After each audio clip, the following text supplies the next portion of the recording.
이번 영상은 그냥 내 집이 팔린다 안 팔린다의 문제가 아니라 이 분양권을 추가로 가지고 계신 분들 이 보시면 도움이 되실 만한 영상이 있습니다. 이 분양권은 이 다른 집들과 좀 다르게 적용되는 기준이 있어요. 세금에 대해서. 그래서 이 부분을 끝까지 보시면 도움이 되실 겁니다. 자, 오늘의 사연은 이사하려고 제가 집을 샀어요. 근데 집을 샀으면 이제 이 집으로 이사를 가야.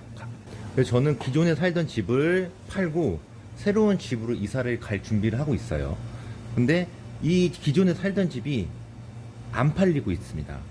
좀 이런 현상이 일어나시는 분들이 좀 많아요. 이렇게 되면은 저는 집이 두 개가 되는 거예요.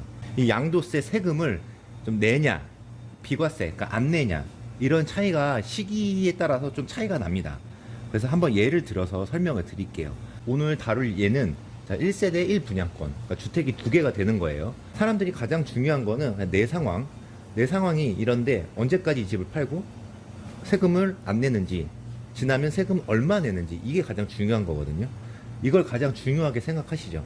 그래서 이 분양권에 대해서 그래서 그런 결론적인 거를 빨리 얘기를 할게요.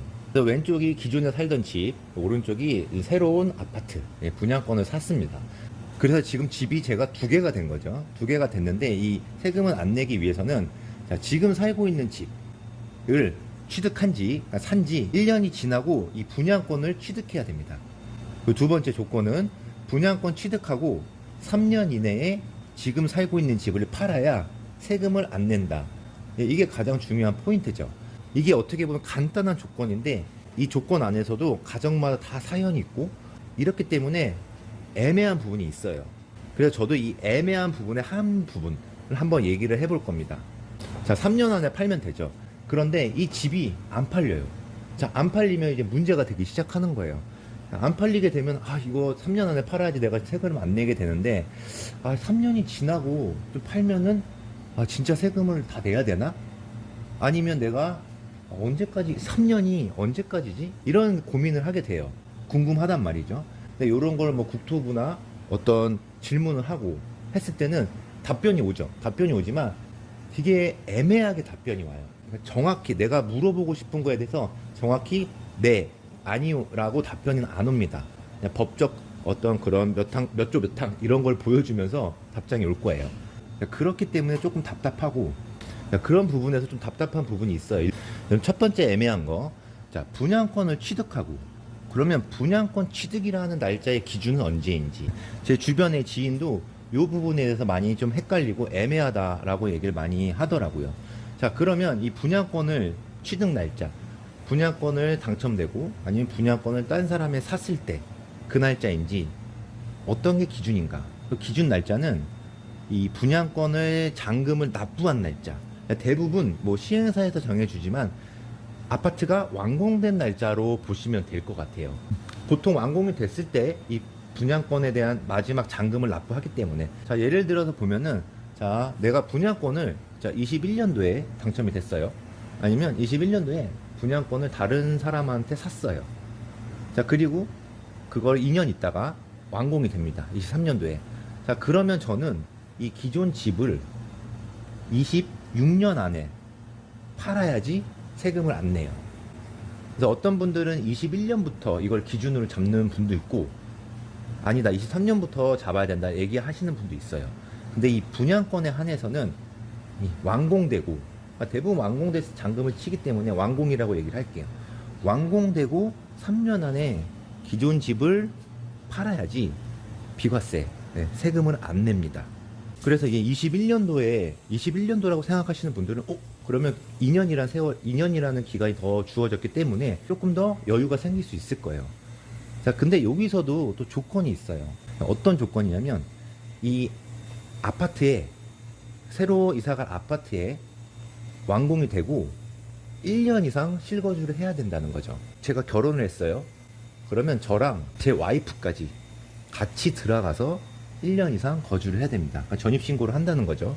완공되고 3년 안에 이 조건이 이루어져야지 완공되고 3년 안에 기존 집을 팔아야 세금을 안 내게 됩니다. 그런데 1년 이상 실거주를 해야 되는데 자, 23년도에 완공이 됐다고 했죠. 그럼 26년도까지 1년을 다 채워야 되는지 아니면 26년도까지 전입신고를 해서 실거주를 시작해야 되는지, 그게 또 애매한 부분이 생길 수 있어요. 26년도까지 팔아야 되는데 그 날 전에 이사를 해서 전입을 시작을 하면은 된다고 합니다. 이렇게 되면 기준이 21년도라고 생각했던 분들은 23년도라고 해서 좀 여유가 생겼는데, 또 실거주 1년 그 조건이 있잖아요. 자, 그것도 그 3년 안에만 시작하면 된다고 하니까 더 여유가 생겼어요. 자, 이렇게 되면 좀 더 마음을 편하게 놓고 빨리 그 기존 집을 팔 수 있는 어떤 그 여력이 생기는 겁니다. 근데 여기서 또 중요한 거는 기존의 집에 살고 있던 사람들이 전원 새로운 아파트로 전입이 돼야 된다는 겁니다. 그런데 여기서 또 예외 사항이 있습니다. 자, 사람이 살면서 내가 이사를 못하는 상황이 있을 수도 있어요.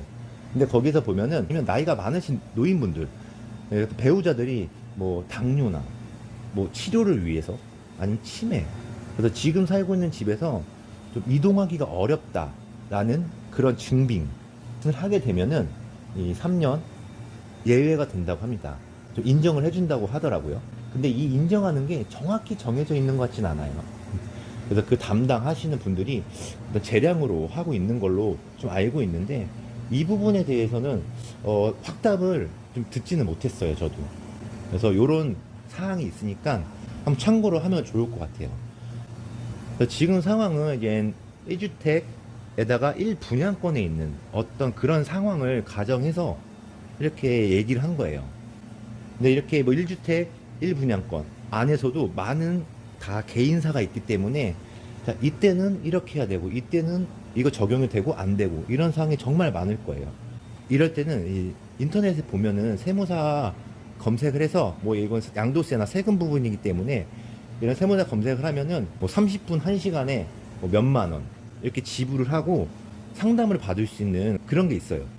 그래서 돈을 내고 본인의 상황을 다 얘기하고 궁금한 거를 직접 이 전문 세무사한테 물어봐서 본인의 상황을 맞게 상담을 받는 게 가장 좋은 방법입니다. 사정이 조금씩 다를 수가 있거든요. 너무 이거를 믿고 나는 된다, 이렇게 하면 되는구나 하지 말고 한 번 더 꼭 확인을 하시길 바랍니다. 그래서 평소에 이런 부분, 이 부분에 대해서 조금 세금에 대해서 궁금하셨던 분들은 이 영상을 좀 참고하셔서 좀 도움이 되셨으면 좋겠습니다.